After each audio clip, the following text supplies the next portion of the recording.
नमस्कार। आज की कथा धर्मानुरागी बंधुओं के लिए है जो इन सब चीज़ों में रुचि रखते हैं।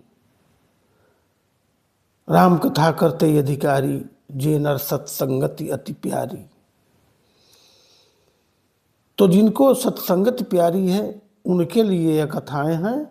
और मैं जहाँ तक समझता हूँ आज की कथा 1% लोग भी नहीं जानते होंगे, मालूम ही नहीं होगा, सुने ही नहीं होंगे, क्योंकि आम कथाओं में ये कथा चलती ही नहीं है। ये ऐसी कथा है और आप जो है इसे सुनिए, इसका आनंद लीजिए, लेकिन बड़ी होगी, ये थोड़ी बड़ी हो जाएगी। बिना पूरी किए आनंद भी पूरा नहीं प्राप्त हो पाएगा। पार्ट कर दूंगा तो वो पार्ट कब अपलोड करूंगा, आगे पीछे हो जाएगा। इसलिए एक बार मैं ही कहूँगा, लेकिन आपसे एक अनुरोध तो बहुत ज़रूरी है, वो सब्सक्राइब वाला अनुरोध। ये भी एक काम बन गया है, आप करेंगे नहीं और हम कहते रहेंगे। आप सुनेंगे कथा, सब्सक्राइब नहीं करेंगे। और हम तो बराबर हर वीडियो में ऐसा जो है डाल के भेज रहे हैं कि सब्सक्राइब कर लीजिए, सब्सक्राइब कर लीजिए। अगर सब्सक्राइब कर लेंगे तो आपका कोई घाटा नहीं होगा, आपका तो ज्ञान वर्धन ही होगा, आपका तो ज्ञान ही बढ़ेगा। लेकिन आपकी मर्जी, जैसा आप उचित समझे वैसा करें, लेकिन मैं कथा तो अपलोड करता ही रहूँगा। और अगर आप सब्सक्राइब कर लेंगे तो मेरा उत्साह बढ़ेगा, मेरे सब्सक्राइबर बढ़ेंगे और मैं और उत्साहित भाव से अपनी कथा कहा करूँगा कि भाई मेरे सब्सक्राइबर बढ़ रहे हैं, मेरे सुनने वाले मेरा चैनल रख रहे हैं, तो इन लोगों तक मुझे बात पहुंचानी है, तो ये उत्साह मेरा बढ़ेगा। तो आगे बढ़ते हैं हम लोग। ये सरस्वती जी जो ब्रह्मा की पुत्री हैं, एक ऐसी स्थिति आई कि जब ब्रह्मा जी ने पुष्कर क्षेत्र में अपना जो है यज्ञ किया, पुष्कर क्षेत्र में आके, तो वहाँ हवन ववन से बड़वानल उत्पन्न हो गया। अनल माने आग, बड़वानल बहुत विशाल भयंकर आग उत्पन्न हो गई। तब सब लोग बड़े चिंतित हो गए, देवी देवता, किसी के बस की आग वो नहीं थी बुझने वाली। तो विष्णु जी ने सरस्वती जी को कहा कि आप बालिका हैं, आप जो है नदी का रूप धारण करके जाके इसको बुझा दीजिए। तो सरस्वती जी ने कहा, पिता के बिना कहे मैं कहीं नहीं जाऊंगी, मेरे पिता जो कहेंगे मैं वही करूंगी। विष्णु जी ने लाख समझाया कि आप जलेंगी नहीं, उससे आपको कुछ नहीं होगा, वहाँ आपको पूर्वमुखी होना है और ले जाके पश्चिम के समुद्र में जो है बुझा देना है उसको। तो सरस्वती जी को फिर विष्णु जी ब्रह्मा जी को बोले कि आप ही कहिए। ब्रह्मा जी ने कहा, ठीक है पुत्री, तुम जाओ उसको बुझा दो। लेकिन वह सरस्वती जी उस जगह गई और आग को बुझा के लेके चली गई। कहाँ लेके चली गई? समुद्र में, पश्चिम तरफ। लेकिन वहाँ पर सरस्वती जी का नाम नंदा पड़ा। नंदा नाम क्यों पड़ा? इस पर एक बड़ी प्रचलित कथा है, एक कहानी है। उसी कहानी को आज मैं सुनाऊंगा आप लोगों को। सरस्वती जी का नाम नंदा पड़ा और वो सरस्वती जी यहाँ जो है नदी रूप में हुई, तो इनका नाम वहाँ पर नंदा पड़ गया। देवव्रत भीष्म ने पुलस्त जी से पूछा, ब्राह्मण सरिताओं में श्रेष्ठ नंदा कोई दूसरी नदी तो नहीं है? मेरे मन में इस बात को लेकर बड़ा कौतूहल हो रहा है, मेरे मन में इस बात को लेकर कौतूहल बढ़ रहा है कि सरस्वती का नाम नंदा कैसे पड़ गया। जिस प्रकार और जिस कारण से वह नंदा नाम से प्रसिद्ध हुई, उसे बताने की कृपा कीजिए। भीष्म के इस प्रकार पूछने पर पुलस्त जी ने सरस्वती का नंदा नाम क्यों पड़ा, इसका प्राचीन इतिहास सुनाना आरंभ किया। ये बहुत पुराना इतिहास था। वे बोले, भीष्म, पहले की बात है, पृथ्वी पर प्रभंजन नाम से प्रसिद्ध एक महाबली राजा हो गए हैं। प्रभंजन। एक दिन वे उस वन में मृगों का शिकार खेल रहे थे। उन्होंने देखा एक झाड़ी के भीतर मृगी खड़ी है। वह राजा के ठीक सामने पड़ती थी। प्रभंजन ने अत्यंत तीक्ष्ण बाण चलाकर पृथ्वी को मृगी को बीध डाला, मार दिया मृगी को उन्होंने। आहत हरिणी ने चकित होकर चारों ओर दृष्टिपात किया, फिर हाथ में धनुष बाण धारण किए राजा को खड़ा देख वह बोली, ओ मूढ़, यह तूने क्या किया? तुम्हारा यह कर्म पाप पूर्ण है। मैं यहां नीचे मुंह किए खड़ी थी और निर्भय होकर अपने बच्चे को दूध पिला रही थी। इसी अवस्था में तूने इस वन के भीतर मुझ निरपराध हरिणी को अपने वज्र के समान बाण का निशाना बनाया है। तेरी बुद्धि बड़ी खोटी है, इसलिए तू कच्चा मांस खाने वाले पशु की योनि में पड़ेगा। इस कंटका किरण वन में तू बाघ हो जा, व्याघ्र बाघ हो जा। मृगी का यह सांप सुनकर सामने खड़े हुए राजा की संपूर्ण इंद्रियां व्याकुल हो उठी। वे हाथ जोड़कर बोले, कल्याणी, मैं नहीं जानता था कि तू बच्चे को दूध पिला रही है। अनजाने में मैं तेरा वध कर दिया है, अतः मुझ पर प्रसन्न हो मुझ पर। मैं व्याघ्र योनि को त्याग कर पुनः मनुष्य शरीर को कब प्राप्त करूंगा? अपने इस शाप के उद्धार की अवधि तो बता दो। मुझ पर दया करो कल्याणी। राजा के ऐसा कहने पर मृगी बोली, वो हरिणी बोली, राजन, आज से 100 वर्ष बीतने पर यहां नंदा नाम की एक गाय आएगी, गौ। उस गौ के साथ, उसके साथ तुम्हारा वार्तालाप होने पर इस साप का अंत हो जाएगा। उस दिन तुमको साप से मुक्ति मिलेगी। पुलस जी कहते हैं, मृगी के कथनानुसार राजा प्रभंजन बाघ हो गए, व्याघ्र हो गए। उस व्याघ्र की आकृति बड़ी ही घोर और भयानक थी। वह उस वन में काल के वशीभूत हुए मृगों, अन्य चौपायों तथा मनुष्यों को भी मार मार कर खाते और रहने लगे। पेट अपना भरने लगे, सभी को मार के खाने लगे। हिंसा शुरू हो गई उनकी। वह अपनी निंदा करते हुए कहता था, वह राजा, हाय, अब मैं पुनः कब मनुष्य शरीर धारण करूंगा? अब से नीच योनि में डालने वाला ऐसा निंदनीय कर्म, महान पाप नहीं करूंगा। अब इस योनि में मेरे द्वारा पुण्य नहीं हो सकता। एकमात्र हिंसा ही मेरी जीवन वृत्ति है। इसके द्वारा तो सदा दुख ही प्राप्त होता है। किस प्रकार मृगी की कही हुई बात सत्य हो सकती है? जब व्याघ्र को उस वन में रहते 100 वर्ष हो गए, तब एक दिन वहां गौओं का एक बहुत बड़ा झुंड उपस्थित हुआ। वहां घास और जल की विशेष सुविधा थी। वहीं गौओं के आने के कारण हुई, इसीलिए गाय वहां आई।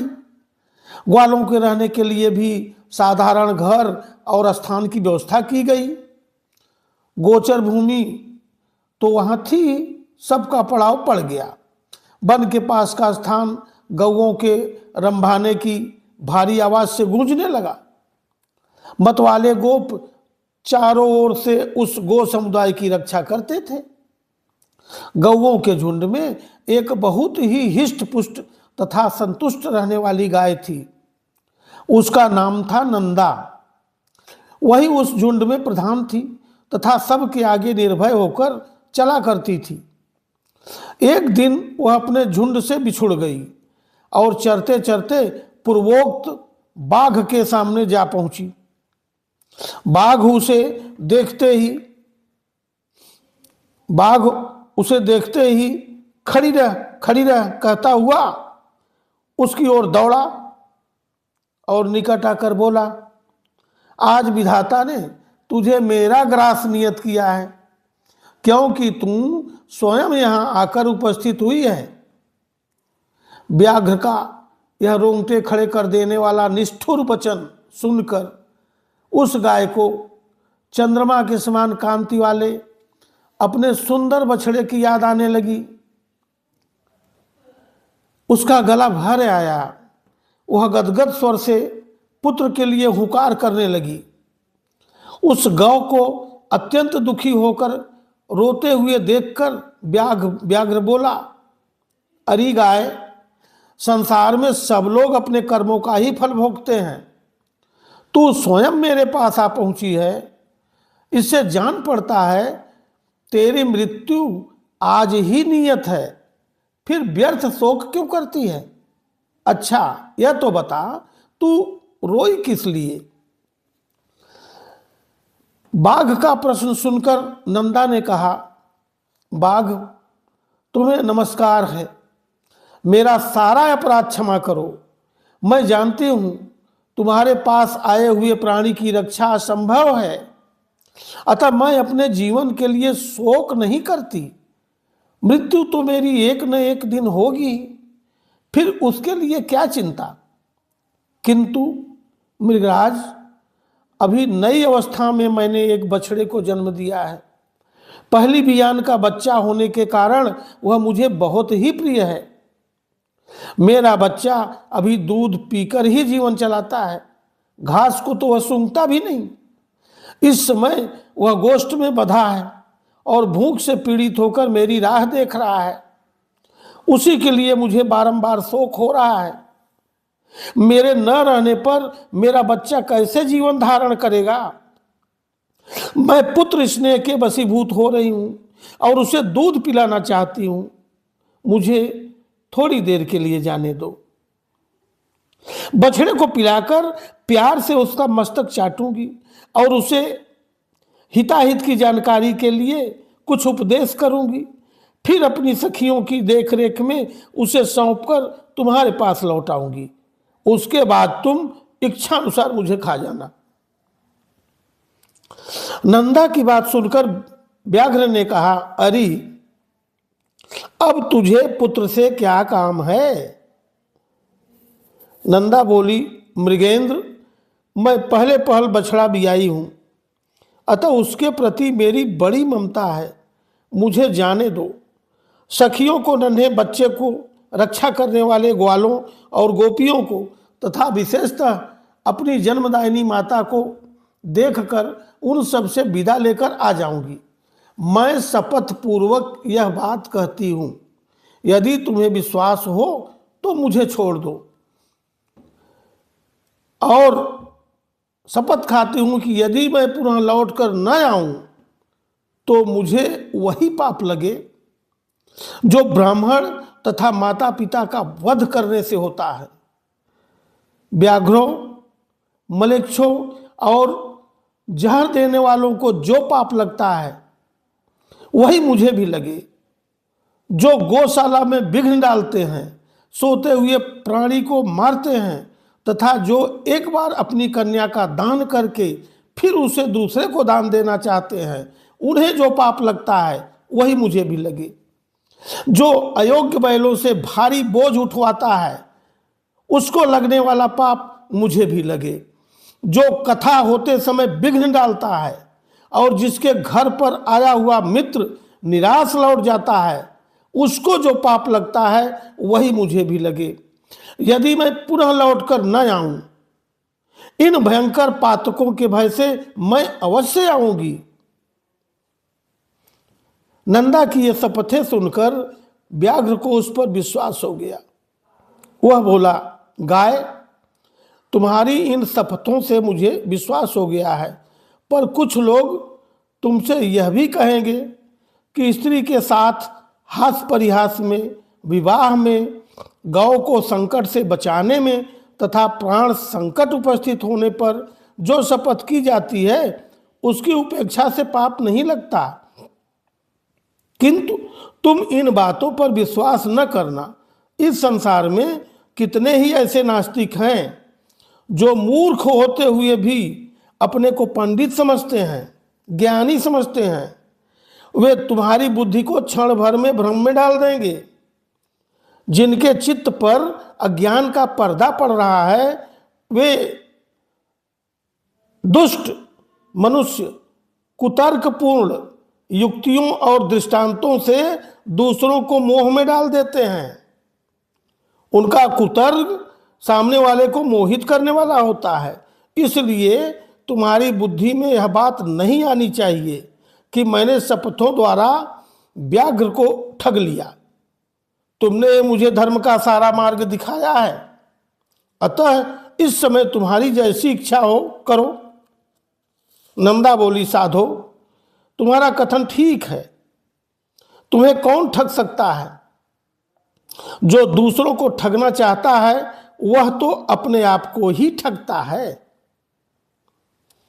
बाघ ने कहा, गाय अब तुम जाओ, पुत्र वत्सले अपने पुत्र को देखो, दूध पिलाओ, उसका मस्तक चाटो तथा माता भाई सखी स्वजन एवं बंधु बांधवों का दर्शन करके सत्य को आगे रखकर शीघ्र ही यहां लौटाओ। पुलस्त जी कहते हैं, वह पुत्र वत्सला धेनु बड़ी सत्यवादिनी थी। पूर्वोक्त प्रकार से शपथ करके जब वह व्याघ्र की आज्ञा ले चुकी तब गोष्ठ की ओर चली। उसके मुख पर आंसुओं की धारा बह रही थी। वह अत्यंत दीन भाव से कांप रही थी। उसके हृदय में बड़ा दुख था। वह शोक के समुद्र में डूबकर बारंबार डकराती थी। नदी के किनारे गोष्ठ पर पहुंचकर उसने सुना बछड़ा पुकार रहा है। आवाज कान में पड़ते ही वह उसकी ओर दौड़ी और निकट पहुंचकर नेत्रों से आंसू बहाने लगी। माता को निकट पाकर बछड़े ने शंकित होकर पूछा, मां आज क्या हो गया है? मैं तुम्हें प्रसन्न नहीं देखता, तुम्हारे हृदय में शांति नहीं दिखाई देती, तुम्हारी दृष्टि में भी व्यग्रता है। आज तुम अत्यंत डरी हुई दिख पड़ती हो। नंदा बोली, बेटा स्तनपान करो, यह हम लोगों की अंतिम भेंट है। अब से तुम्हें माता का दर्शन दुर्लभ हो जाएगा। आज एक दिन मेरा दूध पीकर कल सवेरे से किसका पियोगे? वत्स, मुझे अभी लौट जाना हो। मैं शपथ करके यहाँ आई हूँ। भूख से पीड़ित बाघ को मुझे अपना जीवन अर्पण करना है। बछड़ा बोला, माँ तुम जहाँ जाना चाहती हो वहाँ मैं भी चलूँगा। तुम्हारे साथ मेरा भी मर जाना ही अच्छा है। तुम न रहोगी तो मैं अकेले भी तो मर ही जाऊँगा। फिर साथ ही क्यों न मरूं? यदि बाघ तुम्हारे साथ मुझे भी मार डालेगा तो निश्चय ही मुझको वह उत्तम गति मिलेगी जो मातृभक्त पुत्रों को मिला करती है। अतः मैं तुम्हारे साथ अवश्य चलूंगा। माता से बिछुड़े हुए बालक के जीवन का क्या प्रयोजन है? केवल दूध पीकर रहने वाले बच्चों के लिए माता के समान दूसरा कोई बंधु नहीं है। माता के समान रक्षक, माता के समान आश्रय, माता के समान स्नेह, माता के समान सुख तथा माता के समान देवता इहलोक और परलोक में भी नहीं है। यह ब्रह्मा जी का स्थापित किया हुआ परम धर्म है। जो पुत्र इसका पालन करते हैं उन्हें उत्तम गति प्राप्त होती है। नंदा ने कहा, बेटा मेरी ही मृत्यु नियत है, तुम वहां न आना। दूसरे की मृत्यु के साथ अन्य जीवों की मृत्यु नहीं होती। जिसकी मृत्यु नियत है उसी की होती है। तुम्हारे लिए माता का यह उत्तम एवं अंतिम संदेश है। मेरे वचनों का पालन करते हुए यहीं रहो, यही मेरी सबसे बड़ी शुश्रूषा है। जल के समीप अथवा वन में विचरते हुए कभी प्रमाद न करना। प्रमाद से समस्त प्राणी नष्ट हो जाते हैं। लोभवश कभी ऐसी घास को चरने के लिए न जाना जो किसी दुर्गम स्थान में उगी हो। क्योंकि लोभ से इहलोक और परलोक में भी सबका विनाश हो जाता है। लोभ से मोहित होकर लोग समुद्र में, घोर वन में तथा दुर्गम स्थानों में भी प्रवेश कर जाते हैं। लोभ के कारण विद्वान पुरुष भी भयंकर पाप कर बैठता है। लोभ, प्रमाद तथा हर एक के प्रति विश्वास कर लेना, इन 3 कारणों से जगत का नाश होता है। अतः इन तीनों दोषों का परित्याग करना चाहिए। बेटा, संपूर्ण शिकारी जीवों से तथा म्लेच्छ और चोर आदि के द्वारा संकट प्राप्त होने पर सदा प्रयत्न पूर्वक अपने शरीर की रक्षा करनी चाहिए। पाप योनि वाले पशु पक्षी अपने साथ एक स्थान पर निवास करते हों तो भी उनके विपरीत चित्त का सहसा पता नहीं लगता। नख वाले जीवों का, नदियों का, सींग वाले पशुओं का, शस्त्र धारण करने वालों का, स्त्रियों का तथा दूतों का कभी विश्वास नहीं करना चाहिए। जिस पर पहले कभी विश्वास नहीं किया गया हो, ऐसे पुरुष पर तो विश्वास ही नहीं करना चाहिए। जिस पर विश्वास जम गया हो, उस पर भी अत्यंत विश्वास नहीं करना चाहिए, क्योंकि अविश्वसनीय पर विश्वास करने से जो भय उत्पन्न होता है वह विश्वास करने वाले का समूल नाश कर डालता है। औरों की तो बात ही क्या है, अपने शरीर का भी विश्वास नहीं करना चाहिए। भीरू स्वभाव वाले बालक का भी विश्वास न करें, क्योंकि बालक डराने धमकाने पर प्रमादवश गुप्त बात भी दूसरे को बता सकते हैं। सर्वत्र और सदा सूंघते हुए ही चलना चाहिए, क्योंकि गंध से ही गौएं भली बुरी वस्तु की परख कर पाती हैं। भयंकर वन में कभी अकेला न रहें, सदा धर्म का ही चिंतन करें। मेरी मृत्यु से तुम्हें घबराना नहीं चाहिए, क्योंकि एक न एक दिन सबकी मृत्यु निश्चित है। जैसे कोई पथिक छाया का आश्रय लेकर बैठ जाता है और विश्राम करने के लिए वहां से चल देता है, उसी प्रकार प्राणियों का समागम होता है। बेटा, तुम शोक छोड़कर मेरे वचनों का पालन करो। पुलस्त जी कहते हैं, यह कहकर नंदा पुत्र का मस्तक सूंघकर उसे चाटने लगी और अत्यंत शोक के वशीभूत हो डबडबाई हुई आंखों से बारंबार लंबी सांस लेने लगी। तदनंतर बारंबार पुत्र को निहार कर वह अपनी माता, सखियों तथा गोपियों के पास जाकर बोली, माता जी, मैं अपने झुंड के आगे चरती हुई चली जा रही थी। इतने में ही एक बाघ मेरे पास आ पहुंचा। मैंने अनेकों सौगंधे खाकर उसे लौट आने का विश्वास दिलाया है, तब उसने मुझे छोड़ा है। मैं बेटे को देखने तथा आप लोगों से मिलने के लिए चली आई थी, अब फिर वहीं जा रही हूं। माँ, मैंने अपने दुष्ट स्वभाव के कारण तुम्हारा जो जो अपराध किया हो वह सब क्षमा करना।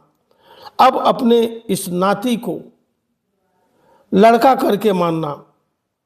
सखियों की ओर मुड़कर, प्यारी सखियों, मैंने जानकर यह अनजान में यदि तुमसे कोई अप्रिय बात कह दी हो अथवा और कोई अपराध किया हो तो उसके लिए तुम सब मुझे क्षमा करना। तुम सब संपूर्ण सद्गुणों से युक्त हो, तुम में सब कुछ देने की शक्ति है। मेरे बालक पर सदा क्षमा भाव रखना। मेरा बच्चा दीन, अनाथ और व्याकुल है, इसकी रक्षा करना। मैं तुम्ही लोगों को इसे सौंप रही हूँ। अपने पुत्र की ही भांति इसका भी पोषण करना। अच्छा, अब क्षमा मांगती हूँ, मैं सत्य को अपना चुकी हूँ, अतः व्याघ्र के पास जाऊंगी। सखियों को मेरे लिए चिंता नहीं करनी चाहिए। नंदा की बात सुनकर उसकी माता और सखियों को बड़ा दुख हुआ। वे अत्यंत आश्चर्य और विषाद से पढ़कर बोली, अहो, यह बड़े आश्चर्य की बात है कि व्याघ्र के कहने से सत्यवादिनी नंदा पुनः उस भयंकर स्थान में प्रवेश करना चाहती है। शपथ और सत्य के आश्रय से शत्रु को धोखा दे अपने ऊपर आए हुए महान भय का यत्न पूर्वक नाश करना चाहिए। जिस उपाय से आत्मरक्षा हो सके वही कर्तव्य है। नंदे, तुम्हें वहां नहीं जाना चाहिए। अपने नन्हे से शिशु को त्याग कर सत्य के लोभ से जो तू वहां जा रही है, यह तुम्हारे द्वारा अधर्म हो रहा है। इस विषय में धर्मवादी ऋषियों ने पहले एक वचन कहा था, वह इस प्रकार है, प्राण संकट उपस्थित होने पर शपथों के द्वारा आत्मरक्षा करने में पाप नहीं लगता। जहां असत्य बोलने से प्राणियों की प्राण रक्षा होती हो, वहां वह असत्य भी सत्य है और सत्य भी असत्य है। नंदा बोली, बहनों, दूसरों के प्राण बचाने के लिए मैं भी असत्य कह सकती हूं, किंतु अपने लिए, अपने जीवन की रक्षा के लिए मैं किसी तरह झूठ नहीं बोल सकती। जीव अकेले ही गर्भ में आता है, अकेले ही मरता है, अकेले ही उसका पालन पोषण होता है तथा अकेले ही वह सुख दुख भोगता है।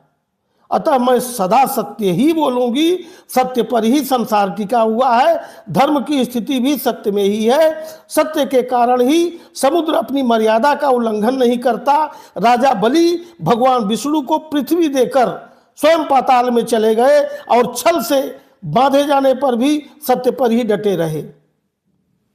गिरिराज बिंद अपने 100 शिखरों के साथ बढ़ते बढ़ते बहुत ऊंचे हो गए थे, यहां तक कि उन्होंने सूर्य का मार्ग भी रोक लिया था, किंतु सत्य में बंध जाने के कारण ही वे महर्षि अगस्त के साथ किए गए अपने नियम को तोड़ते नहीं। स्वर्ग, मोक्ष तथा धर्म सब सत्य में ही प्रतिष्ठित हैं। जो अपने वचन का लोप करता है उसने मानो सबका लोप कर दिया। सत्य अगाध जल से भरा हुआ तीर्थ है। जो उस शुद्ध सत्यमय तीर्थ में स्नान करता है वह सब पापों से मुक्त होकर परम गति को प्राप्त होता है। 1000 अश्वमेघ यज्ञ और सत्य भाषण, ये दोनों यदि तराजू पर रखे जाएं तो 1000 अश्वमेघ यज्ञों से सत्य का ही पलड़ा भारी रहेगा। सत्य ही उत्तम तप है। सत्य ही उत्कृष्ट शास्त्र ज्ञान है। सत्य भाषण में किसी प्रकार का क्लेश नहीं है। सत्य ही साधु पुरुषों की परख के लिए कसौटी है। वही सत्पुरुषों की वंश परंपरागत संपत्ति है। संपूर्ण आश्रयों में सत्य का ही आश्रय श्रेष्ठ माना गया है। वह अत्यंत कठिन होने पर भी उसका पालन करना अपने हाथ में है। सत्य संपूर्ण जगत के लिए आभूषण रूप है।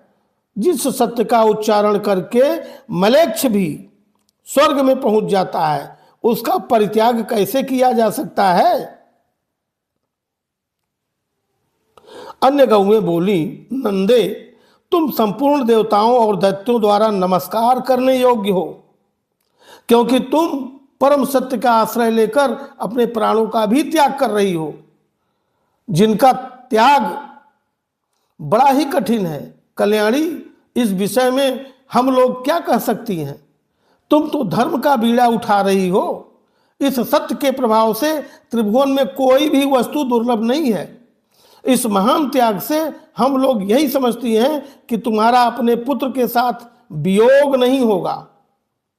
जिस नारी का चित्त कल्याण मार्ग में लगा हुआ है उस पर कभी आपत्तियां आ ही नहीं सकती, उस पर आपत्तियां नहीं आती हैं। पुलस्त जी कहते हैं, तदनंतर गोपियों से मिलकर तथा समस्त गो समुदाय की परिक्रमा करके वहां के देवताओं और वृक्षों से विदा ले नंदा वहां से चल पड़ी। उसने पृथ्वी, वरुण, अग्नि, वायु, चंद्रमा, 10 दिक्पाल, वन के वृक्ष, आकाश के नक्षत्र तथा ग्रह, इन सबको बारंबार प्रणाम करके कहा, इस वन में जो सिद्ध और वन देवता निवास करते हैं वे वन में चलते हुए मेरे पुत्र की रक्षा करें। इस प्रकार पुत्र के स्नेहवश बहुत सी बातें कहकर नंदा वहां से प्रस्थित हुई और उस स्थान पर पहुंची जहां वह तीखी दाढ़ों और भयंकर आकृति वाला मांसभक्षी बाघ मुंह बाए बैठा था। उसके पहुंचने के साथ ही उसका बछड़ा भी अपनी पूंछ ऊपर को उठाए अत्यंत वेग से दौड़ता हुआ वहां आ गया और अपनी माता और बाघ दोनों के आगे खड़ा हो गया। पुत्र को आया देख तथा सामने खड़े हुए मृत्यु रूप बाघ पर दृष्टि डालकर उस गौ ने कहा, मृगराज, मैं सत्य धर्म का पालन करती हुई तुम्हारे पास आ गई हूं। अब मेरे मांस से तुम इच्छानुसार अपनी तृप्ति करो। व्याघ्र बोला, गाय, तुम बड़ी सत्यवादिनी निकली। कल्याणी, तुम्हारा स्वागत है। सत्य का आश्रय लेने वाले प्राणियों का कभी कोई अमंगल नहीं होता। तुमने लौटने के लिए जो पहले सत्यपूर्वक शपथ की थी उसे सुनकर मुझे बड़ा कौतूहल हुआ था कि यह जाकर फिर कैसे लौटेगी। तुम्हारे सत्य की परीक्षा के लिए ही मैंने पुनः तुम्हें भेज दिया था, अन्यथा मेरे पास आकर तुम जीती जागती कैसे लौट सकती थी। मेरा वह कौतूहल पूरा हुआ। मैं तुम्हारे भीतर सत्य खोज रहा था, वह मुझे मिल गया। इस सत्य के प्रभाव से मैंने तुम्हें छोड़ दिया। आज से तुम मेरी बहन हुई और यह तुम्हारा पुत्र मेरा भांजा हो गया।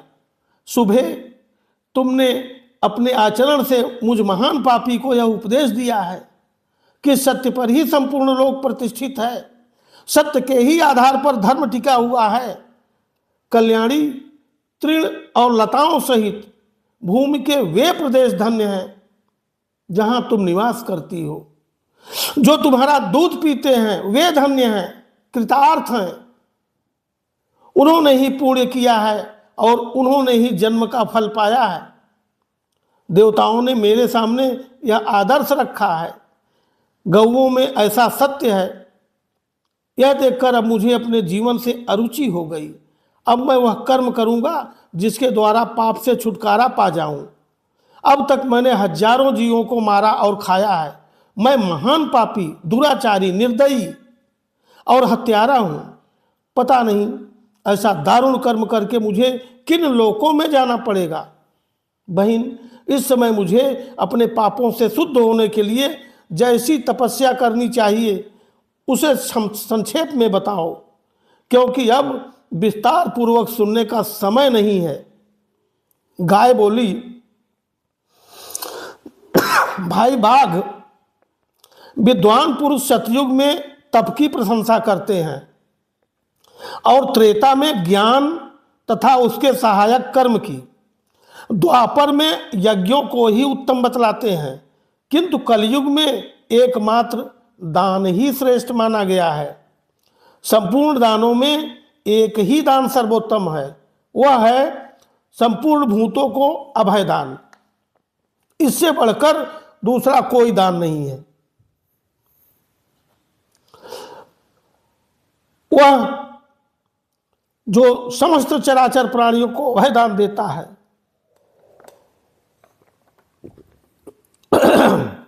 वह सब प्रकार के भय से मुक्त होकर परम ब्रह्म को प्राप्त होता है। अहिंसा के समान न कोई दान है न कोई तपस्या।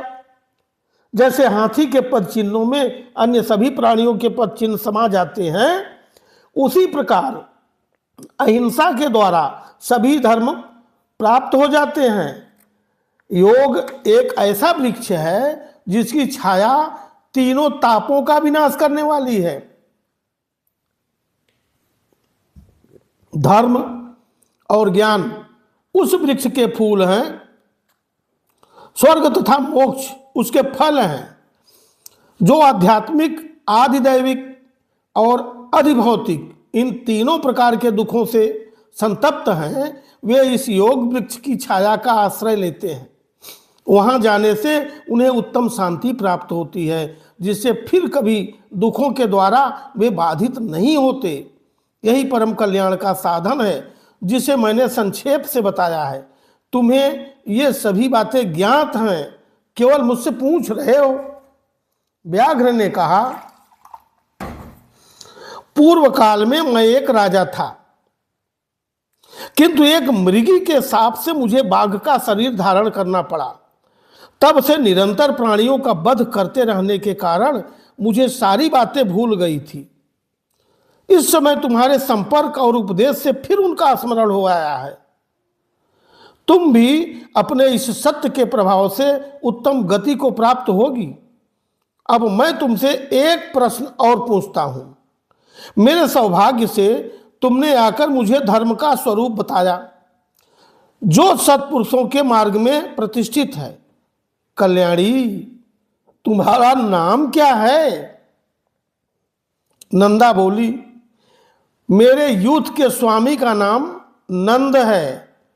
उन्होंने ही मेरा नाम नंदा रख दिया है। पुलस्त जी कहते हैं, नंदा का नाम कान में पड़ते ही राजा प्रभंजन साप से मुक्त हो गए। उन्होंने पुनः बल और रूप से संपन्न राजा का शरीर प्राप्त कर लिया। इसी समय सत्य भाषण करने वाली यशस्विनी नंदा का दर्शन करने के लिए साक्षात धर्म वहां आए और इस प्रकार बोले, नंदे, मैं धर्म हूं, तुम्हारी सत्यवाणी से आकृष्ट होकर यहां आया हूं। तुम मुझसे कोई श्रेष्ठ वर मांग लो।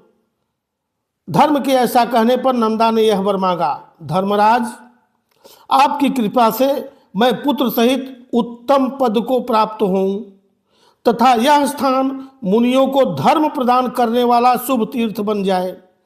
देवेश्वर, यह सरस्वती नदी आज से मेरे ही नाम से प्रसिद्ध हो, इसका नाम नंदा पड़ जाए। आपने वर देने को कहा, इसलिए मैंने यही वर मांगा। पुत्र सहित देवी नंदा तत्काल ही सत्यवादियों के उत्तम लोक में चली गई। राजा प्रभंजन ने भी अपने पूर्वोपार्जित राज्य को पा लिया। नंदा सरस्वती के तट से स्वर्ग को गई थी तथा उसने धर्मराज से इस आशय का वरदान भी मांगा था। इसलिए विद्वानों ने वहां सरस्वती का नाम नंदा रख दिया। जो मनुष्य वहां आते समय सरस्वती के नाम का उच्चारण मात्र कर लेता है, वह जीवन भर सुख पाता है और मृत्यु के पश्चात देवता होता है। स्नान और जलपान करने से सरस्वती नदी मनुष्यों के लिए स्वर्ग की सीढ़ी बन जाती है। अष्टमी के दिन जो लोग एकाग्र चित्त होकर सरस्वती में स्नान करते हैं, वे मृत्यु के बाद स्वर्ग में पहुंचकर सुख भोगते हुए आनंदित होते हैं। सरस्वती नदी सदा ही स्त्रियों को सौभाग्य प्रदान करने वाली है। तृतीया को यदि उसका सेवन किया जाए तो वह विशेष सौभाग्यदायिनी होती है। उस दिन उसके दर्शन से भी मनुष्य को पाप राशि से छुटकारा मिल जाता है। जो पुरुष उसके जल का स्पर्श करते हैं उन्हें भी मुनीश्वर समझना चाहिए। वहाँ चांदी दान करने से मनुष्य रूपवान होता है। ब्रह्मा की पुत्री यह सरस्वती नदी परम पावन और पुण्य सलीला है। यही नंदा नाम से प्रसिद्ध है। फिर जब वह स्वच्छ जल से युक्त हो दक्षिण दिशा की ओर प्रवाहित होती हैं, तब विपुला या विशाला नाम धारण करती हैं। वहाँ से कुछ ही दूर आगे जाकर यह पुनः पश्चिम दिशा की ओर मुड़ गई है। वहाँ से सरस्वती की धारा प्रकट देखी जाती है। उसके तटों पर अत्यंत मनोहर तीर्थ और देव मंदिर है, जो मुनियों और सिद्ध पुरुषों द्वारा भली भांति सेवित है। नंदा तीर्थ में स्नान करके यदि मनुष्य स्वर्ण और पृथ्वी आदि का दान करे तो वह महान अभ्युदयकारी तथा अक्षय फल प्रदान करने वाला होता है। धन्य हो माँ सरस्वती, धन्य हो नंदा। तो ये कथा यहाँ तक थी और 38 मिनट 57 सेकंड अर्थात 39 मिनट की हो गई, लेकिन ये बीच में छोड़ने लायक नहीं थी, इसलिए मैंने इसे पूरा किया और पूरी कथा कह के आप तक पहुँचा दिया। और अब आप इसको यहाँ तक बने रहे, इसके लिए आपको बहुत बहुत धन्यवाद। इसको आप शेयर भी करिएगा तो औरों को भी लाभ मिल जाएगा। आप सभी का धन्यवाद और जय श्री कृष्णा। राधे राधे।